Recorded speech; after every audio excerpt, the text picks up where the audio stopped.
Bismillahirrahmanirrahim. Assalamualaikum warahmatullahi wabarakatuh.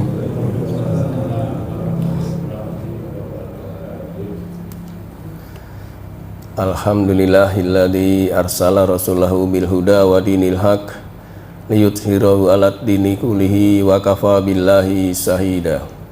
Asyhadu alla ilaha illallah wahdahu la syarikalah wa asyhadu anna Muhammadan abduhu wa rasuluhu la nabiyya ba'dah. Allahumma sholli wa sallim wa barik ala Muhammad wa ala alihi wa sahbihi ajmain, amma ba'du. Jamaah Masjid Anas yang insya Allah kita sama-sama dimuliakan Allah Subhanahu wa Ta'ala.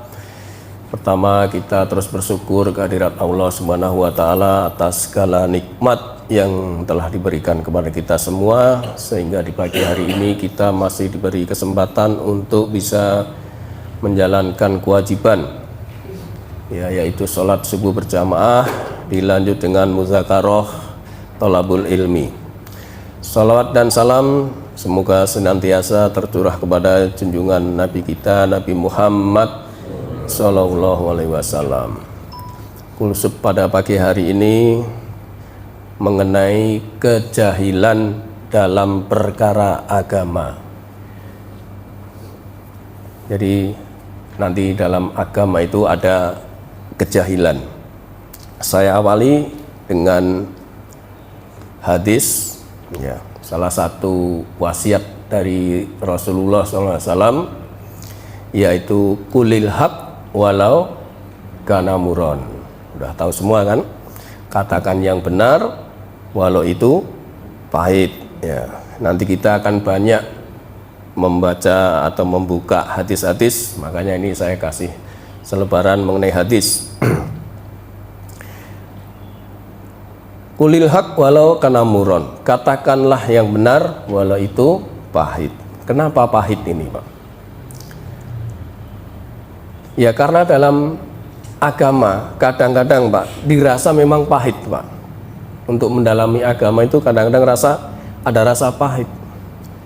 Tapi tetap harus kita jalankan dan harus disampaikan, nggak boleh disembunyikan walaupun itu pahit. Tapi pahitnya dalam agama ini merupakan obat, sebagaimana Al-Quran berkata, sifa'u lima fis sudur. Al-Quran itu adalah obat dari penyakit hati. Nah, berkaitan dengan judul tadi, bahwa kita sering mendengar kata jahil. Apa itu jahil, Pak? Jahil itu adalah bodoh, kebodohan dalam perkara agama. Ini disebutkan ada di berbagai ayat di Al-Quran. Kenapa dikatakan bodoh? Karena tidak mau belajar. Padahal agama itu menjadi landasan, fondasi kita untuk menjalankan perintah Allah. Nggak mau belajar, nggak mau tahu, apalagi mau paham. Nah, tapi ini yang dimaksud kebodohan di sini, kejahilan di sini adalah mengenai kejahilan soal akhirat, bukan dunia. Jadi bukan bodoh itu karena nggak sekolah, bukan, Pak. Karena dulu nggak naik kelas, bukan, ya. Tapi karena lalai dengan akhirat. Kalau sudah megang dunia, kemungkinan besar akhirat akan lupa, akan lalai. Jadi kebodohan-kebodohan ini tentang akhirat, bukan dunia. Nah, untuk memantapkan, kita buka dulu Al-Qur'annya, itu mengenai jahilin atau jahilun. Contohnya ada di surat Al-Baqarah ayat 67. Al-Baqarah 67. A'udzubillahi minasyaitonirrajim. Qala a'udzubillahi an akuna minal jahilin. Nah, jahilin di situ disebut bodoh. Dia Musa menjawab, aku berlindung kepada Allah agar tidak termasuk orang-orang yang bodoh. Nah, jahilin berarti bodoh. Contoh kedua, Pak. Al-A'raf ayat 199. Al-A'raf surat ke-7 ayat 199. Khutil afwa wa'mur bil urfi wa arid anil jahilin.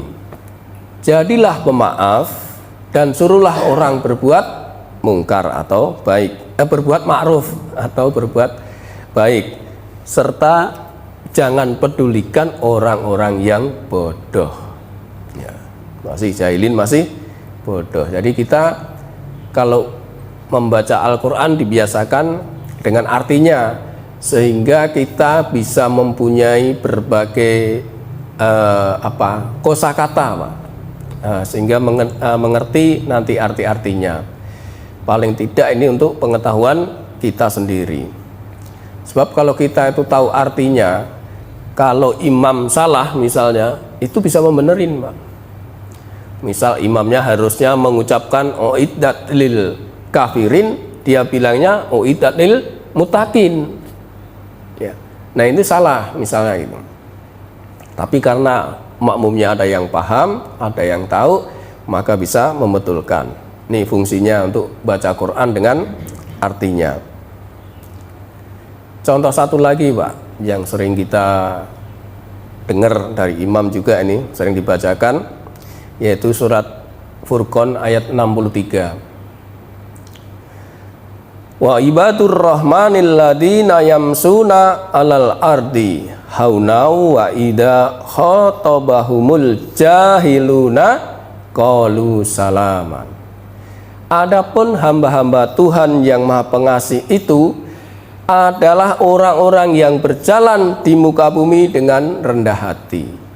Apabila orang-orang bodoh, ya, wa idza khatabahumul jahilun, apabila orang-orang bodoh menyapa dengan penghinaan, maka diucapkan dengan kata salam.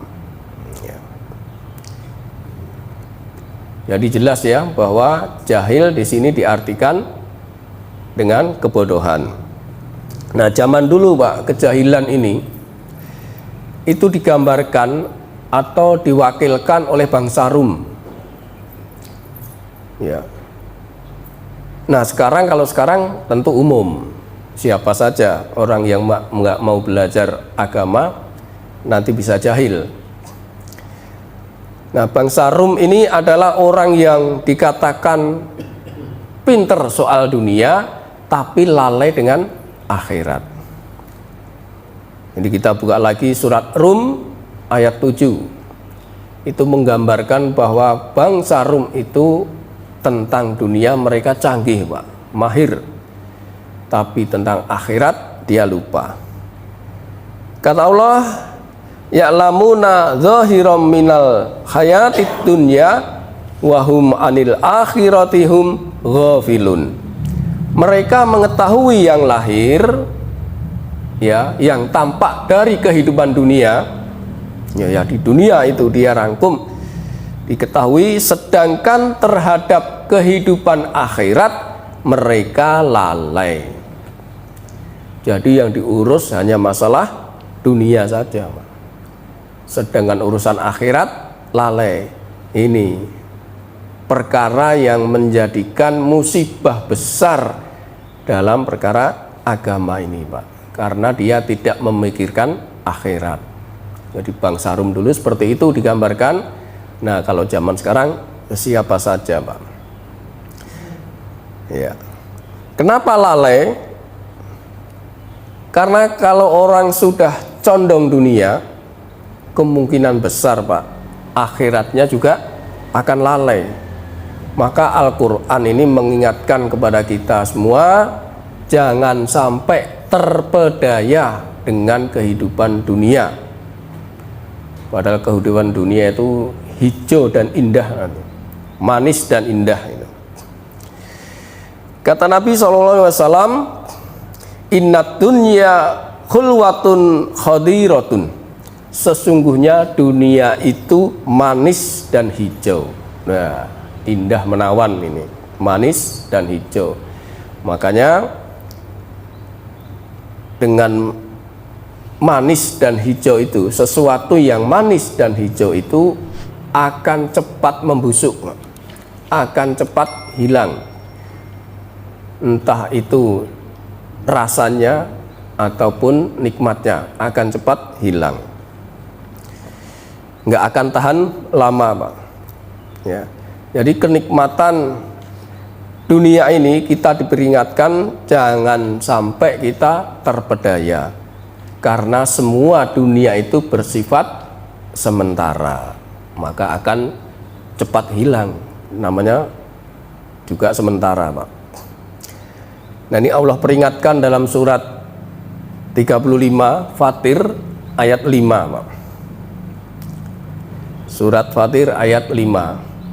Ya ayyuhan nasu inna wa'dallahi haqqun fala taghurrannakumul hayatud dunya wala yaghurrannakum billahil ghurur. Wahai manusia, sungguh janji Allah itu benar, maka janganlah kehidupan dunia, ini peringatan ini, maka janganlah peringatan dunia ini memperdayakan kamu dengan dan janganlah setan itu menipu, ya, dan janganlah tertipu dengan setan. Jadi kita sudah diperingatkan jangan terpedaya dengan dunia, dan janganlah setan yang pandai menipu itu memperdayakan kamu tentang Allah, tentang akhirat. Ya. Jadi sudah ada peringatan, karena dunia itu memang harus dinikmati saja, Pak. Ya. Karena dunia ini tempat menanam kita, nanti panennya di akhirat. Ya. Jadi manusia diperintahkan untuk waspada agar tidak diperbudak oleh harta, kemudian oleh jabatan atau kedudukan dan kemewahan.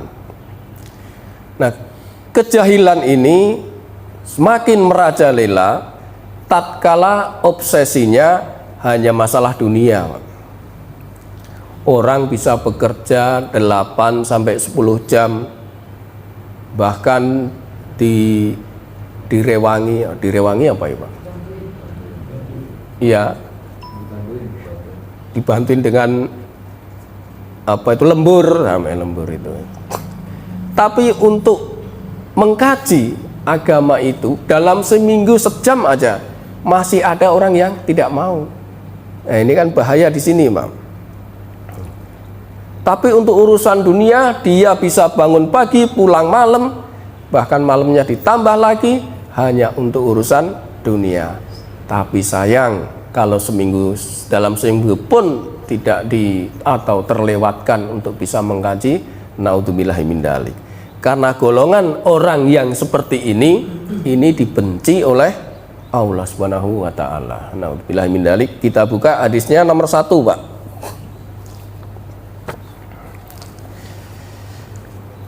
Nomor 1 hadisnya, innallaha ta'ala yubghidu kulla alimin bid dunya jahilin bil akhirah. Sesungguhnya Allah Ta'ala membenci orang yang pandai dalam urusan dunia namun bodoh dalam urusan akhirat. Hadis riwayat Imam Hakim. Ya. Hati-hati karena ini akan timbul kebencian dari Allah. Nah, jadi Rasulullah juga menggambarkan ada ciri-ciri orang yang bodoh dan orang yang cerdas. Orang yang bodoh itu lebih mengutamakan hawa nafsunya, mengikuti hawa nafsunya, dan berangan-angan kosong tentang Allah. Sedang orang yang cerdas itu bisa mengendalikan hawa nafsunya dan dia beramal untuk hari esok. setelah kematian. Maaf. Kita buka hadisnya nomor 7, Pak. Ibu, nomor 7. Ya, halaman 4. Dari Abu Ya'la Syaddad bin Aus, dia berkata, Rasulullah SAW bersabda. Langsung artinya saja ya. Orang yang cerdas adalah orang yang bisa menahan hawa nafsunya dan beramal untuk setelah kematian.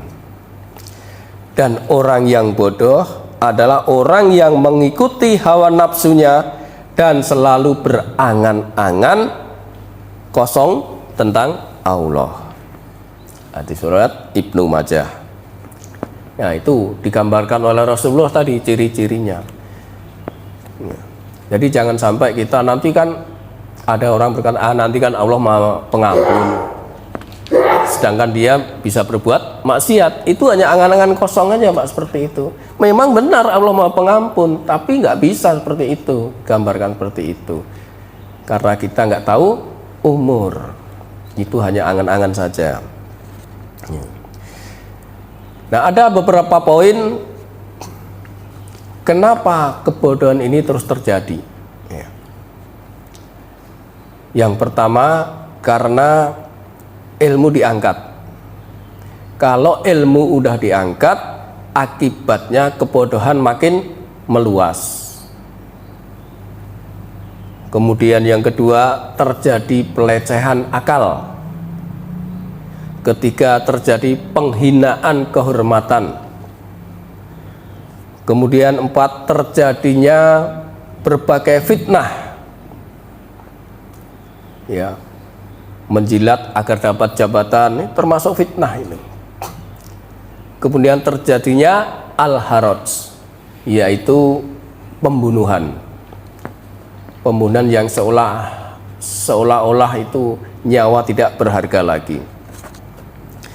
Nah, kalau ilmu sudah diangkat, akan timbul kebodohan. Dengan kebodohan, nggak mau tahu, nggak mau nggak ngerti mana yang halal, mana yang haram. Dengan begitu bisa terjadi pelecehan akal, Pak.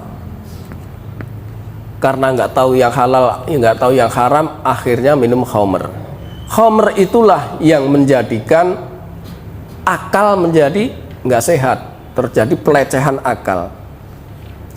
Nah, khamr sekarang ini oleh orang-orang sono disamarkan, Pak. Seolah-olah khamr itu 0%. Ada ya, Pak ya? Mana 0%. Dinamakan dengan apa lagi, Pak? Saya nggak hafal nih nama-nama khamr. Apa yang hafal? Topi miring. Iya. Ini apa aleh? Ya, padahal itu isinya semua khamr itu yang memabukkan itu. Ya, sehingga kalau sudah mabuk membuat akalnya jadi nggak sehat kan. Kita buka hadis nomor 2, Pak. Hadis nomor 2, Ibu. Dari Abu Umamah Al-Bahli bahwa Rasulullah SAW bersabda, malam dan siang tidak akan berhenti sehingga kelompok dari umatku. Malam dan siang tidak akan berhenti hingga sekelompok dari umatku meminum khamr yang mereka sebut dengan nama yang bukan namanya. Nggak ada nih botol isinya ini khamr, ini alkohol. Nggak ada kan? Alkohol ya untuk obat, yang ada untuk obat. Tapi untuk minum-minuman itu tidak disebutkan. Banyak sekarang terjadi seperti itu. Jadi Rasulullah 1400 tahun yang lalu sudah memberikan informasi bahwa akan ada nanti khamr itu disamarkan nama-namanya.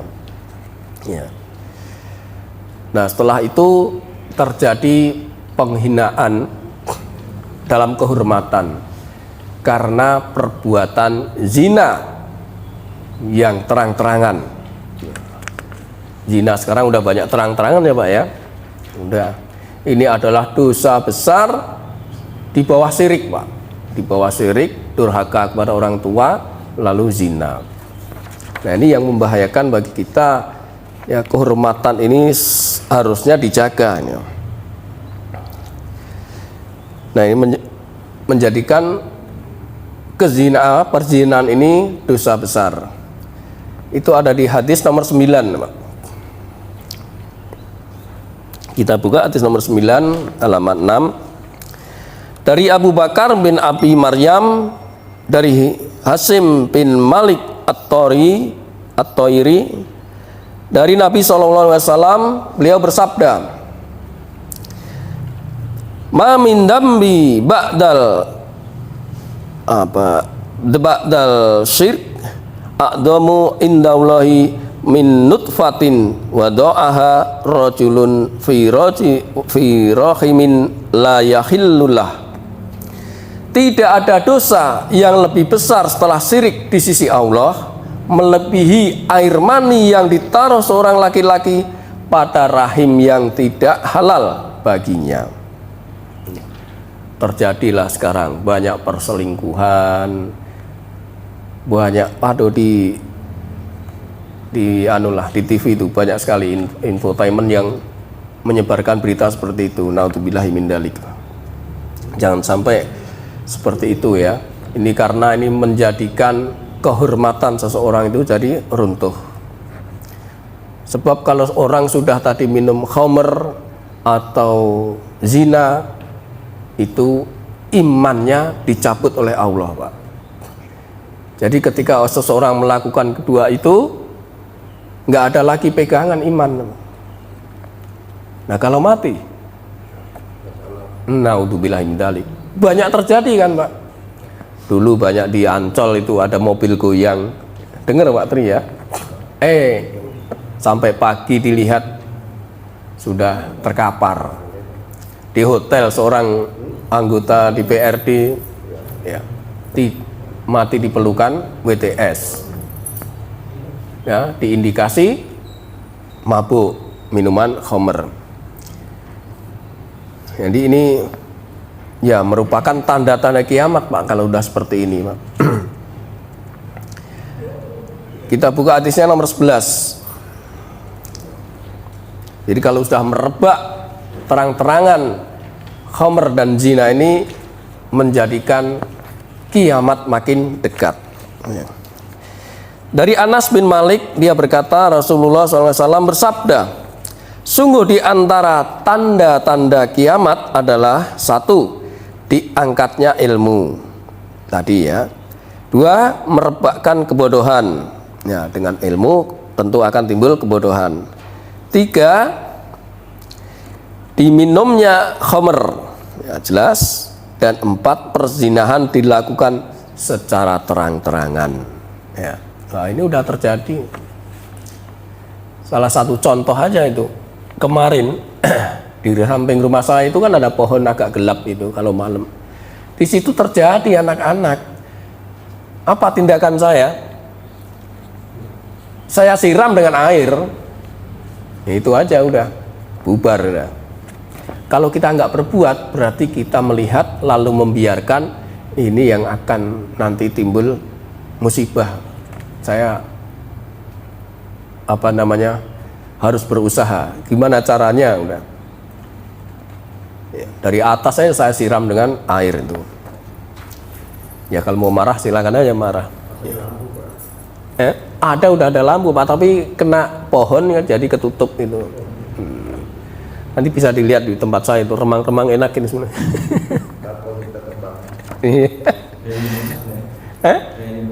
Iya, kayak di Monas. Jadi selain pelecehan dan kehinaan kehormatan dengan kebodohan, akan timbul banyaknya fitnah, Pak. Bahkan banyaknya pembunuhan. Nah, ini terjadi juga, Pak. Kita buka hadis keempat, Pak.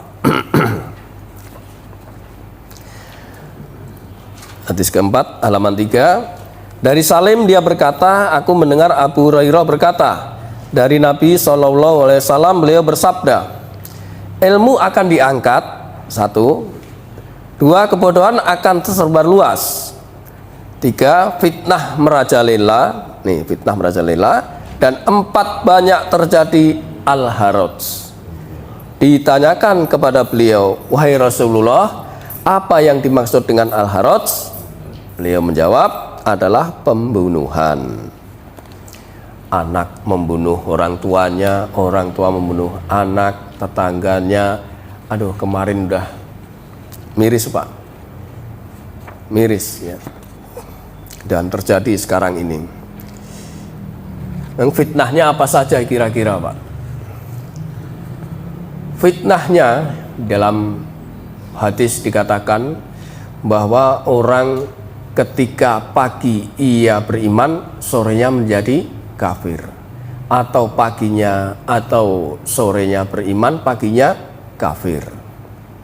Ini fitnah besar Pak, karena kebodohan sudah merebak. Kita buka hadisnya nomor 8 Pak.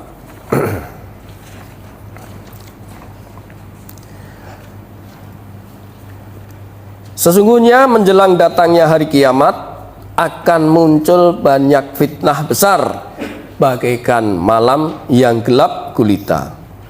Pada pagi hari seseorang dalam keadaan beriman dan menjadi kafir di sore hari, dan di sore hari seseorang dalam keadaan beriman dan menjadi kafir pada pagi hari. Gampang sekali ini fitnahnya Pak. Ketika terjadi kebodohan dengan iming-iming, itu akan mudah dihilangkan keimanannya. Ketika pagi masih ada iman, siangnya mendapatkan sesuatu iming-iming, sorenya jadi kafir. Sudah terjadi kan? Kemudian karena fitnahnya ini cuek itu Pak. Ini menjadi fitnah yang besar juga. Orang itu nggak boleh cuek dengan agama ini Pak. Nggak mau tahu sekitarnya, nggak mau tahu lingkungannya. Jangan seperti orang yang mati tapi selagi hidup, atau orang yang hidup tapi mati.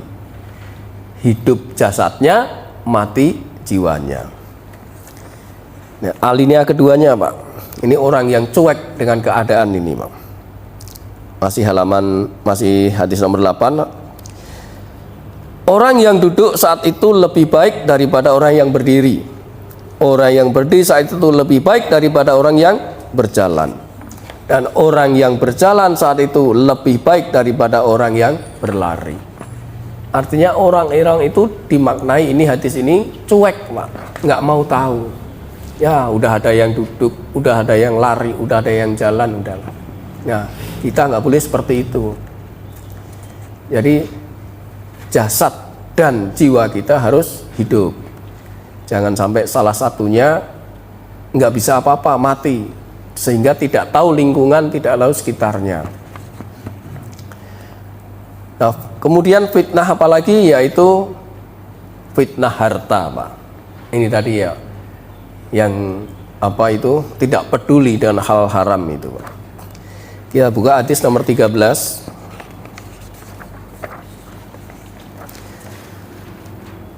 Innalikullin ummatin fitnah wa fitnatu ummatil mal. Sesungguhnya setiap umat itu mendapat ujian, dan ujian pada umatku adalah harta. Ya. Hadis riwayat Tirmizi. Jadi harta ini ternyata menjadikan fitnah besar bagi kehidupan ini, karena harta berkaitan dengan dunia tadi Pak. Kalau orang sudah condong kepada dunia, maka dia akan kemungkinan besar akan lupa dengan akhirat. Kemudian hadis nomor 17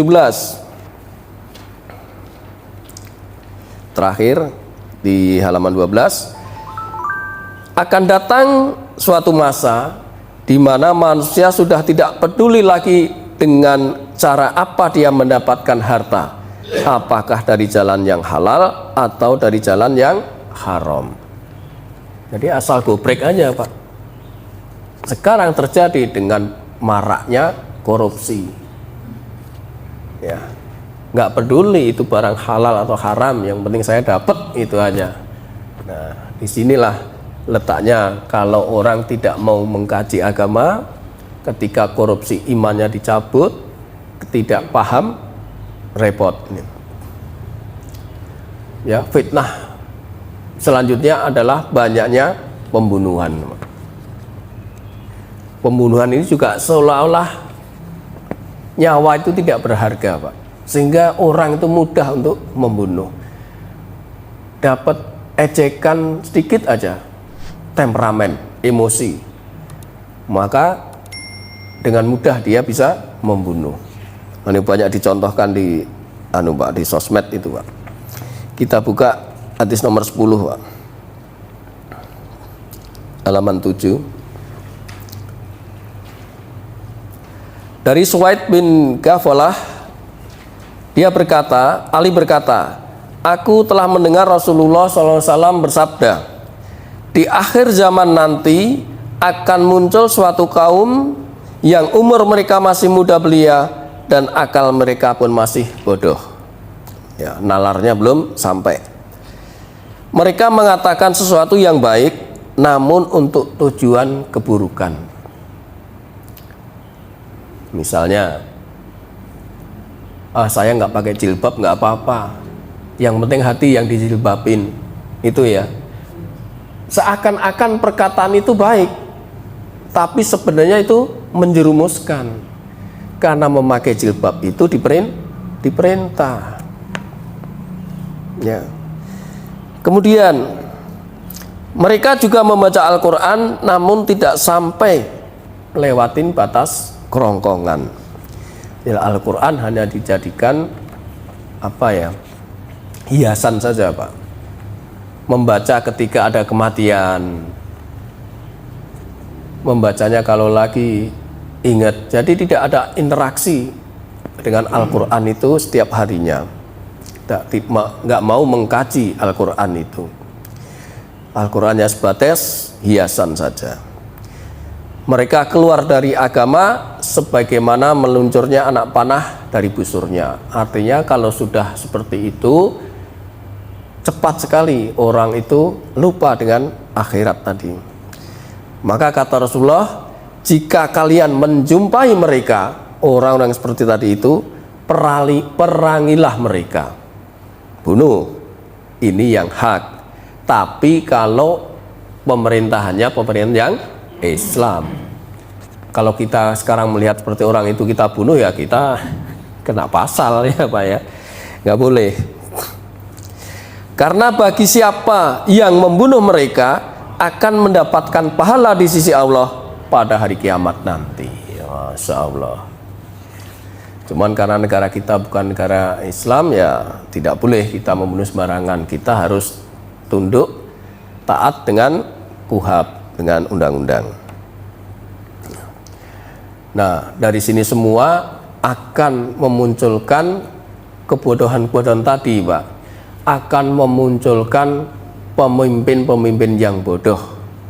Mereka berfatwa tanpa ilmu, dan mereka pasti sesat dan menyesatkan. Nah, kita buka hadis nomor 5. Sesungguhnya Allah tidak mencabut ilmu begitu saja dari diri manusia,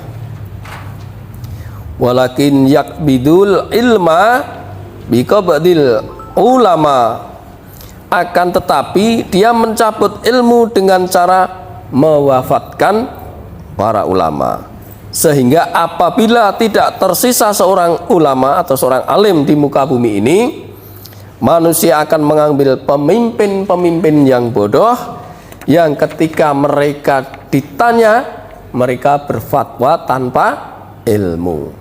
Mereka itu sesat dan menyesatkan. Hadis riwayat Ibnu Majah. Jadi jelas sekali. Sekarang kita sudah tahu sendirilah mana-mana itu pemimpin-pemimpin yang bodoh, asbun, asal ngomong, sehingga kalau dia asbun terjadi penghinaan terhadap dirinya. karena dia pun perkataannya itu sesat dan menyesatkan. Kita tahu sendiri ya Pak ya. Kita buka lagi hadis nomor 16 Pak. Ini mengenai orang-orang bodoh yang mengurusi perkara yang umum ya, disebut dengan roibidah ya. Rasulullah SAW bersabda, akan datang kepada manusia suatu zaman di mana tahun-tahunnya penuh dengan kedustaan. Pendusta dipercaya.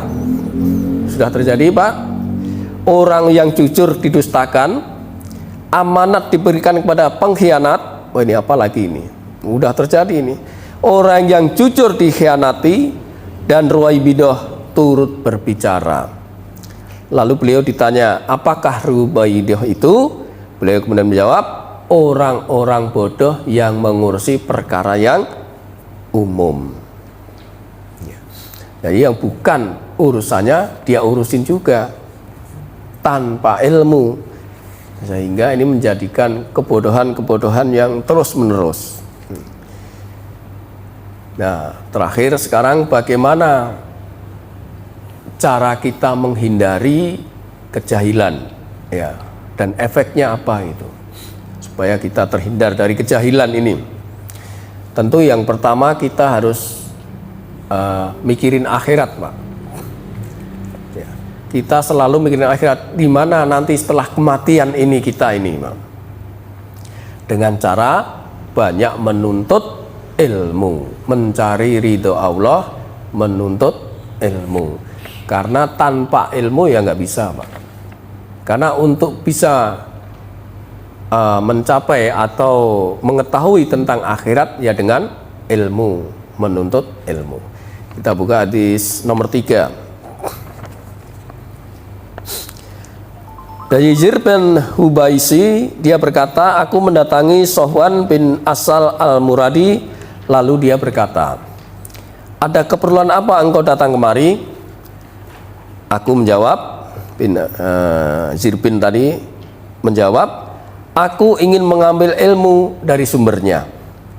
Dia lalu berkata, sesungguhnya aku mendengar Rasulullah SAW, tidaklah seseorang yang keluar dari rumahnya untuk menuntut ilmu, kecuali para malaikat akan mengepakkan sayap-sayapnya untuk orang-orang tersebut karena ridho dengan apa yang dia kerjakan.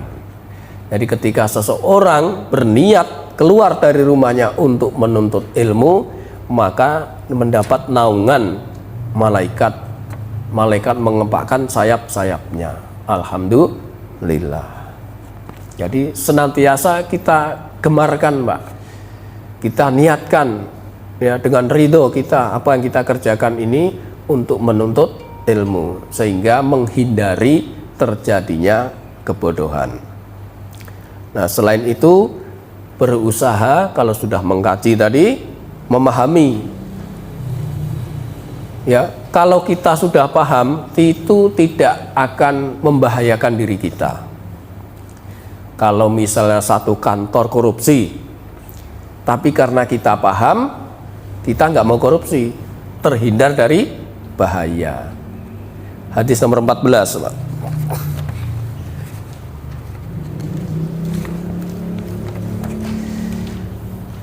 Man yuridillahu bihi khairan yufaqihu fiddin.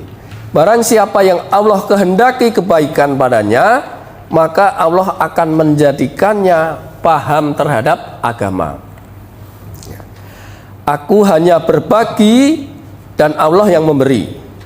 Ya, kata Rasulullah, aku hanya berbagi tapi Allah yang memberi. Akan senantiasa ada sekelompok dari umat ini yang tegak di atas perintah Allah. Orang yang menyelisih mereka tidak akan membahayakan mereka hingga datang hari kiamat. Nih, artinya kita kalau paham di lingkungan kita banyak minum khamr, banyak orang judi, kita paham pasti gak akan mau, tidak akan membahayakan diri kita ya.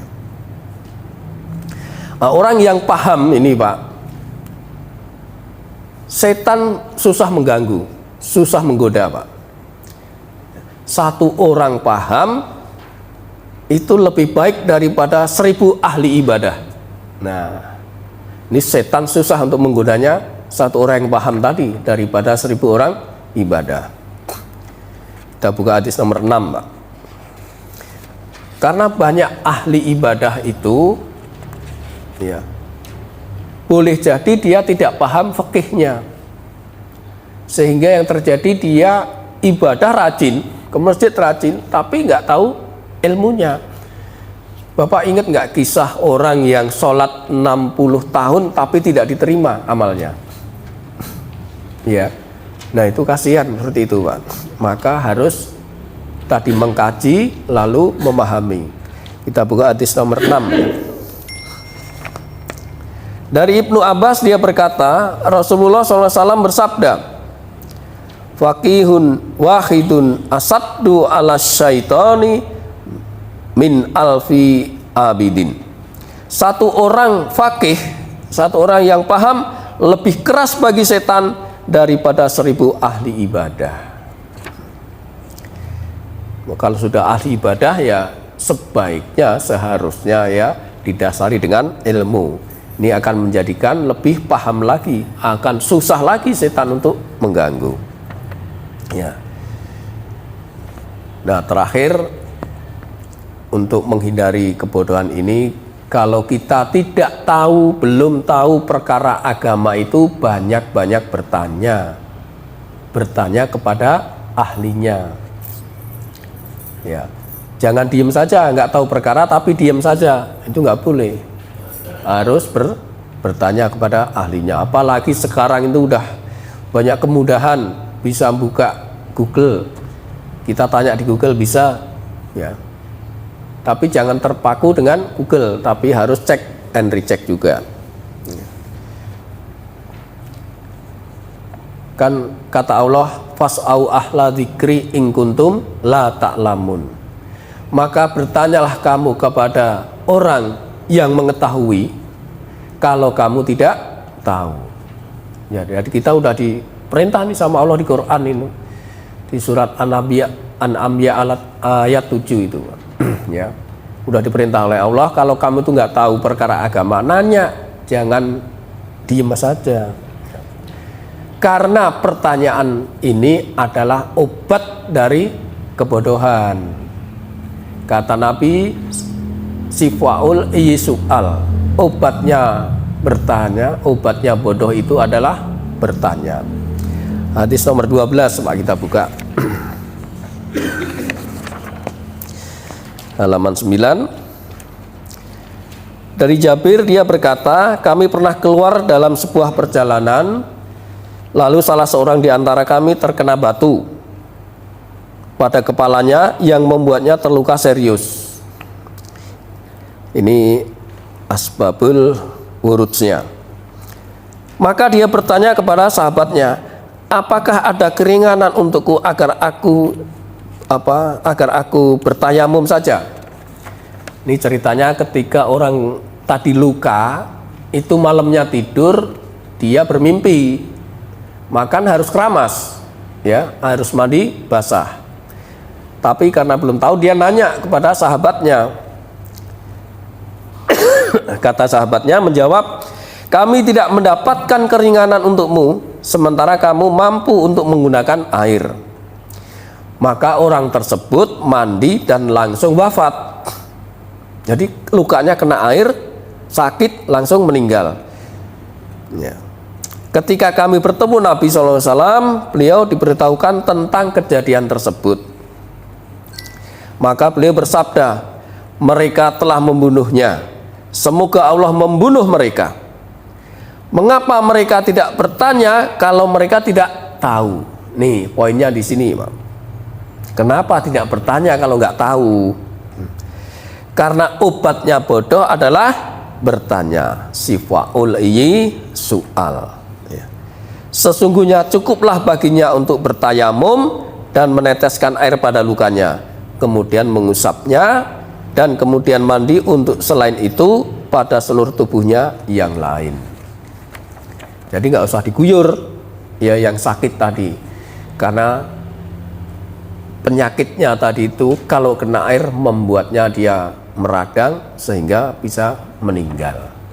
Nah, ini asbabul wurudnya tadi mengatakan bahwa ketika kita tidak tahu, bertanya kepada siapa? Kepada ahlinya, orang yang mengetahui tentang perkara.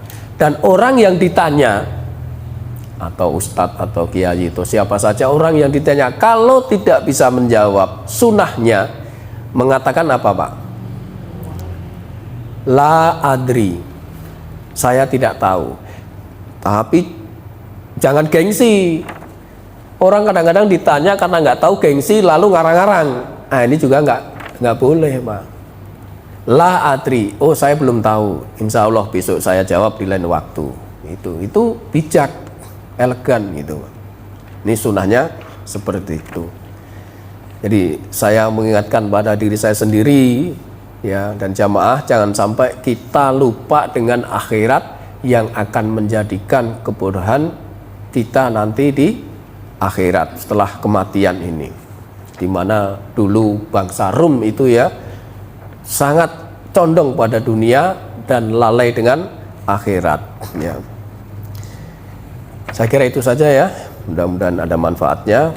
Barangkali ada pertanyaan atau tambahan, silahkan. Sisa ya Pak ya, ini ya. Ini sisa ya. Baik, kalau sudah cukup kita baca kafaratul majlis. Subhanakallahumma wa bihamdika asyhadu an la ilaha illa anta astaghfiruka wa atubu ilaik. Billahi taufik wal hidayah. Wassalamualaikum warahmatullahi wabarakatuh.